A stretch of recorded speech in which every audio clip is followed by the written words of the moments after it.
Do you want to learn how to make the best American pancakes you have ever had? Stick around and I'll show you how to do so in less than 30 seconds. Hi, my name is Austin Queen. I'm a 36-year-old bilingual master gardener and world traveler who has lived in over 20 countries and 8 U.S. states throughout the entire country. For the last 3 years, I've had the honor of serving homeowners all around the country as a senior project manager in storm-related restorations for residential and commercial roofing. As a senior project manager, I'm responsible for the entirety of the business, from first touch, which is usually a cold door knock, all the way to the final collection of the last check. And in this wonderful F-150 I have here, I cover about 50 hours a month, all the way from Austin, Texas to Chicago, Illinois, and back. Managing homeowner requests, concerns, talking to insurance agents and insurance adjusters every day across multiple states, multiple regions, and also multiple local code standards.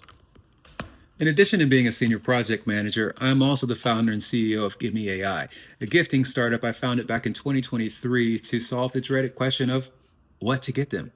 Since that time, I've grown the team to over 10 full-time employees and also earned an exclusive partnership with Anthropic, the founders of Claude. Since selling my first company back in 2013, I've spent over 15 years in senior sales leadership. I've helped start other startups that have gone on to acquisition and gone on to IPO. And more importantly, I've worked directly with thousands and thousands of homeowners across the US, having difficult conversations to help navigate them through the process of storm restoration after traumatic and sometimes tragic events like tornadoes, major hailstorms, and so forth. This, along with growing up in the military and competing as a collegiate athlete, has taught me skills that are just invaluable. One of my best coaching examples is a young man by the name of Dylan. He came as a project manager, entry-level project manager a few years back, and he had a prior business where he was a successful fitness coach and professional bodybuilder. So when I met Dylan, he was about 300 pounds at about 5'11" and solid as a rock. Well, Dylan was also scared of heights and had never climbed a ladder before. So you can imagine the difficulty of being a roofer and doing storm restoration, where sometimes part of the roof's missing completely. So over the course of the next 6 weeks, I worked directly with Dylan, training him, encouraging him to get further and further up his ladder, finally getting him on a roof and getting him to the point where he was able to do independent inspections on his own. Dylan went on to, by the end of that year, sell over $2.2 million in revenue just from residential roofing.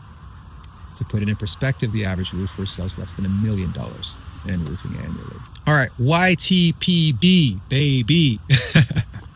So TPB sits directly at the intersection of a lot of my skill sets, right? We've already talked about a few of those: construction, sales, project management, degree in finance and entrepreneurship, managing my own books as CEO of the company, and also developing people, growing a team or growing from one individual to a team of 10, and making sure that we all can succeed as a unit, right? So I understand the challenges that builders face directly, right? It's not secondhand experience for me, it's really firsthand experience. I understand the difficulties of cash flow and pricing and people not showing up, the accountability aspect, as well as building a business that isn't reliant exclusively on you as the owner, right? What attracts me to TPB specifically is the performance-based culture. I thrive and drive.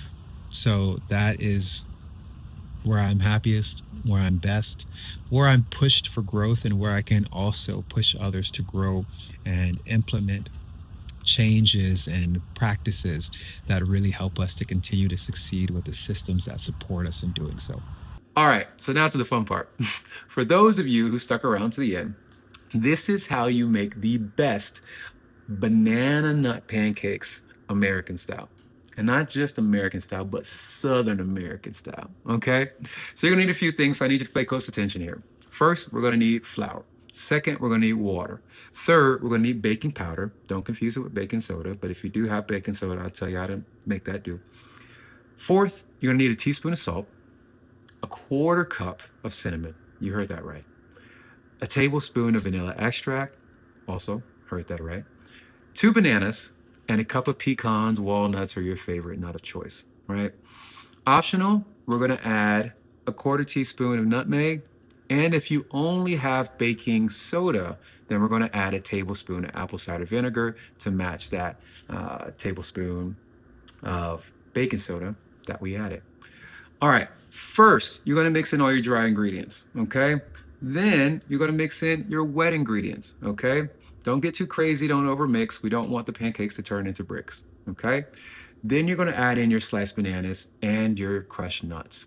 I recommend using a heavy bowl or your fist to crush them, not using the blender because then you'll get nut butter or powder, okay? And that's not what we want.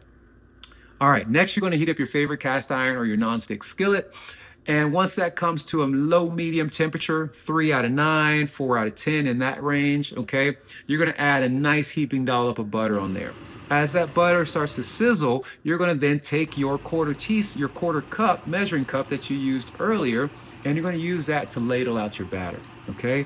Then as that's still bubbling, you're going to drop that batter right on that butter. That's going to add that air to that batter for you, and it's also going to give it a nice crispy edge, okay?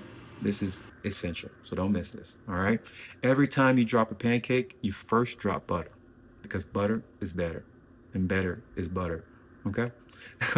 So once you see those bubbles start to pop in your batter, after say 5 minutes or so, then you want to flip your pancake, all right? Try not to flip it too crazy and make a mess, or get crazy with it, however you like. All right, then you're going to let that sit for another 2 minutes, and you're going to take that off, rinse and repeat. Remember one key thing: slow, butter, better.